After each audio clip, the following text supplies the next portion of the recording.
There are currently 275 bipartisan pieces of legislation on everything from environmental protection to gun control sitting on Mitch McConnell's desk in the Senate. 275 passed by the House, waiting for McConnell to do something so that the president can sign them into law.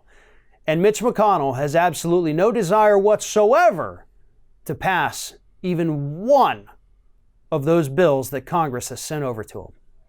What Mitch McConnell has been doing, though, because he's not just sitting around doing nothing, Mitch McConnell has been exceptionally busy these last few months.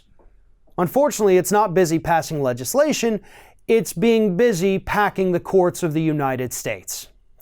Last week alone, Mitch McConnell pushed through at least 4 Donald Trump appointees, approved them, and they are now headed to their lifetime appointment on the federal bench. One of them, much like several other in the past, was rated as not qualified by the American Bar Association. So yet another Mitch McConnell, Donald Trump, handpicked right-wing extremist judge rated not qualified to be a judge. But that person's going to be sitting on that bench for the rest of their life. Unless, of course, they commit an impeachable offense, but that's very rare for a judge. Here's the thing. 20 to 25% of now all of the judges sitting on district courts here in the United States were appointed by Donald Trump. Anywhere between 1/5 to 1/4. We're kind of in between those two. Appointed by Donald Trump.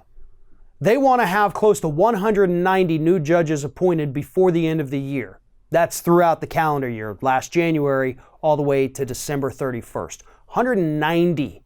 They want to get to that number. And they, believe it or not, folks, they're almost there. They're almost there. These judges will continue to destroy this country for generations. And not just on the big issues. Not just on things like civil rights, women's rights, gerrymandering, but everything in between as well. Your right to take a company to court when they've put out a product that gave you cancer. These judges are the ones who take that away from you.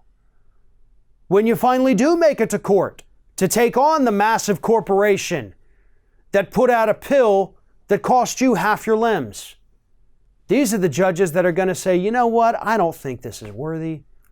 I'm going to go with the corporation on this one. Thanks for your time. Sorry, your body's crap now.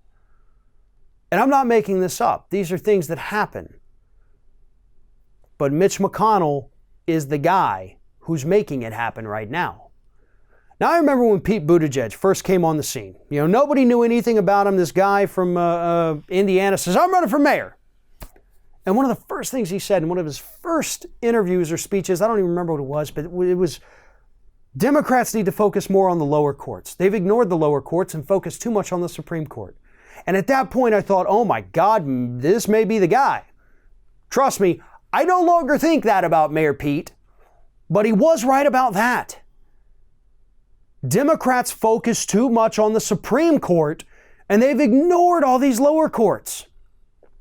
These lower courts, and Obama left office with over 100 vacancies in the lower courts. He could have filled every single one of them with a recess appointment. He didn't have to go through Congress, or the Senate, for those. Recess appoint every single one of them, except, of course, the Supreme Court. That had to go through Congress.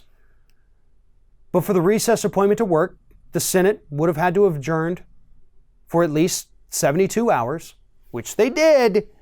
And at that point, recess, fill all 100 of those vacancies. Obama didn't do it because Obama was just such a darn nice guy, and he didn't want people to be like, oh my God, he's packing the courts. So he just said, all right, Donnie, you go ahead and fill those. And that's what put us on this path. Obama failed. Yeah, there was a lot of Republican obstruction. There absolutely was. He still could have filled every single one of those vacancies with the exception of that one on the Supreme Court. He absolutely could have. It's in the Constitution. He didn't. Trump has. Because unlike Democrats, Republicans understand that every court is important, not just the SCOTUS. And unfortunately, they haven't put a single judge on the bench in the last 2-3 years that gives a damn about consumer or civil rights. Thanks for watching, everybody. And don't forget, if you like what you see here, like, comment, share, and subscribe to our channel. And now you can also become a member of Ring of Fire and get exclusive early access to certain Ring of Fire videos all throughout the week. Just click on the little join button right below the video.